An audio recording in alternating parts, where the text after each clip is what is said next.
السلام علیکم ورحمۃ اللہ تعالی وبرکاتہ۔ ناظرین اکرام، آج کی اس ویڈیو میں ہم میت کے تعلق سے کچھ مسائل کا بیان کریں گے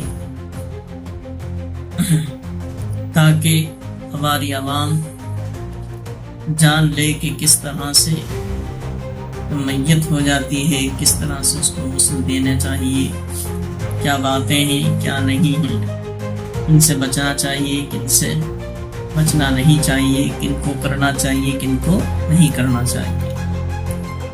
مسئلہ یہ ہے کہ ایسی جگہ انتقال ہوا، یعنی کسی شخص کا ایسی جگہ پر انتقال ہوا کہ وہاں پر پانی نہیں ملتا ہے تو اسے تیمم کرائے اور نماز پڑھ لے، لیکن نماز کے بعد اگر دفن سے پہلے پانی مل گیا، یعنی اب نماز تو ہم نے پڑھ لی لیکن میت کو ابھی دفن نہیں کیا ہے، اس کو سبوت خاک نہیں کیا ہے اور پانی مل گیا تو نہلا کر غسل دے کر اس کی دوبارہ نماز جنازہ پڑھیں گے۔ تو مسئلے سے واضح ہو گیا کہ کسی شخص کا ایسی جگہ پر انتقال ہو گیا ہے جہاں پر پانی نہیں ملتا ہے تو اس میت کو غسل کی جگہ تیمم کریں گے، یعنی پانی نہ ملنے کی بجائے اس کو تیمم کرائیں گے اور نماز پڑھ لیں گے۔ لیکن نماز کے بعد میں دفن کرنے سے پہلے، میت کو دفن کرنے سے پہلے، قبر میں اتارنے سے پہلے پانی مل جائے اور پانی مل گیا تو اب اس میت کو نہلائیں گے، غسل دیں گے، پھر دوبارہ نماز جنازہ اس میت کی ادا کی جائے گی، پھر اس کو دفن کیا جائے گا۔ حوالہ ہے فتاوی عالمگیری اور در مختار۔ اور ایک مسئلہ یہ ہے کہ میت کا بدن جو مر گیا، کہ میت کا بدن ایسا ہو گیا کہ ہاتھ لگانے سے اس کی کھال ادھڑ جائے گی، یعنی ہاتھ لگائیں گے، غسل دیں گے اور ہاتھ لگائیں گے تو میت کی کھال ادھڑ جائے گی، تو اس کو ہاتھ نہ لگائیں، صرف پانی بہا دے۔ فتاوی عالمگیری اور در مختار میں یہ مسئلہ موجود ہے۔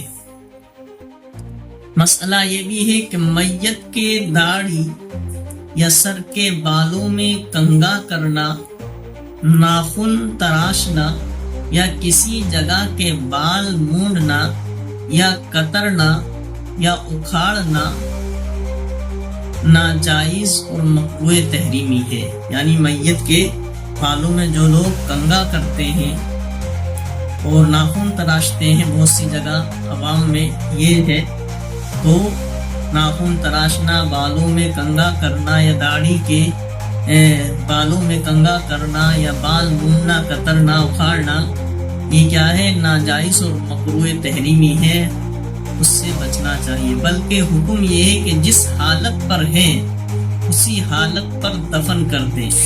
ہاں، ناخن ٹوٹا ہو تو لے سکتے ہیں، اگر ناخن یا بال تراش ہی لیے تو کفن میں رکھتے ہیں۔ یعنی اگر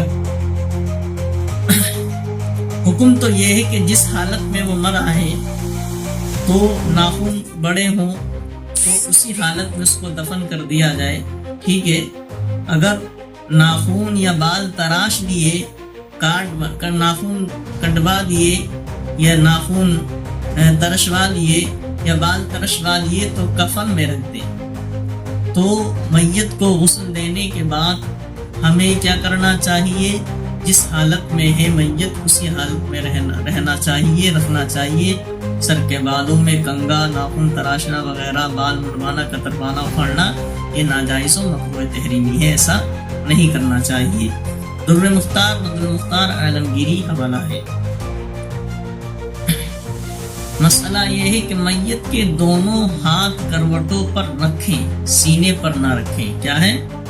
میت کے دونوں ہاتھ جو ہیں کروٹوں پر رکھیں، سینے پر نہ رکھیں، کیونکہ یہ کفار کا طریقہ ہے۔ حوالہ ہے در مختار۔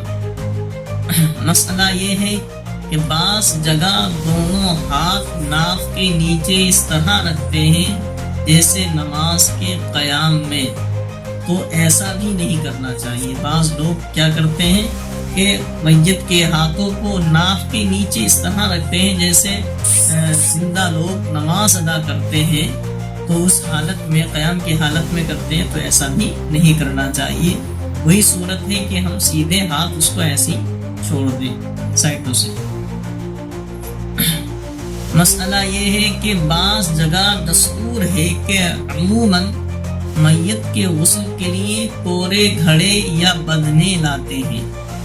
بعض جگہوں پر یہ دستور چلا رہا ہے، پرانی رسم و رواج چلی آ رہی ہے کہ میت کے غسل کے لیے بالکل کورا گھڑا جس کو استعمال یا یوز نہ کیا گیا ہو یا بدنا لاتے ہیں، اس کو استعمال اور یوز نہیں کرتے، تو اس کی کچھ ضرورت نہیں ہے۔ گھر کے استعمالی گڑھے لوٹے سے بھی غسل دے سکتے ہیں، اور بعض جگہ یہ جہالت کرتے ہیں کہ غسل کے بعد یہ گھڑے اور بدنے توڑ ڈالتے ہیں، یعنی جس میت کے لیے جس سے ہم نے بدنے لے کر کے آئے تھے یا گڑھے کورے لے کر کے آئے تھے، اس کو میت کو غسل دینے کے بعد میں اس کو توڑ دیتے ہیں، ضائع کر دیتے ہیں، خراب کر دیتے ہیں۔ یہ ایسا کرنا ناجائز ہو، حرام ہے، مال کو ضائع کرنا ہے، مال کو برباد کرنا ہے۔ اگر یہ خیال ہو کہ نجس ہو گئے، یعنی بہت سے لوگ یہ خیال کرتے ہیں کہ نجس ہو گئے یعنی ناپاک ہو گئے، تو یہ خیال محض فضول بات ہے کہ اولاً تو اس پر چھینٹیں نہیں پڑتی، اور اگر پڑیں بھی تو راجح یہ ہے کہ میت کا غسل نجاست حکمیہ دور کرنے کے لیے، میت کا غسل کیا ہے؟ نجاست حکمیہ دور کرنے کے لیے ہے، تو مستعمل پانی کی چھینٹیں پڑیں، اور مستعمل پانی نجس نہیں ہوتا، یعنی مستعمل جو استعمال کیا ہوا ہوتا ہے پانی وہ ناپاک نہیں ہوتا۔ اس طرح زندوں کے وضو اور غسل کا پانی ہوتا ہے، اور اگر فرض کیا جائے کہ نجس پانی کی چھینٹیں پڑیں تو دھو ڈالیں، دھونے سے وہ پاک ہو جائیں گے۔ اور اکثر جگہ وہ گھڑے بدنے مسجد میں رکھ دیتے ہیں، اگر نیت یہ ہو کہ نمازیوں کو آرام پہنچائے گا، اس کا مردے کو ثواب ملے گا، تو یہ تو اچھی نیت ہے۔ اگر نیت یہ ہے کہ وہ گڑھے اور بدنے جس کو ہم نے میت کے غسل دینے میں برتنوں کا یوز کیا، تو اس نیت سے ہے کہ مسجد مدرسے میں پہنچا دیں گے کہ وضو کرنے والوں کے لیے، غسل کرنے والوں کے لیے آرام پہنچے گا، استعمال ہوگا تو ثواب ملے گا، تو یہ تو اچھی نیت ہے۔ اگر خیال یہ ہو کہ گھر میں رکھنا نحوست ہے، وہاں سے بہت سے لوگ عوام ہماری کیا کرتے ہیں، یہ سمجھتے ہیں کہ میت کے غسل کے جو برتن ہیں وہ گھر میں رکھ لیتے تو سمجھتے ہیں کہ نحوست ہے، نحوست ہو جائے گی۔ ایسا نہیں ہوتا، گھر میں رکھنا سے نحوست نہیں ہوتی، یہ تو نری حماقت ہے، اور بعض جگہ لوگ گھڑے کا پانی پھینک دیتے ہیں، یہ بھی حرام ہے۔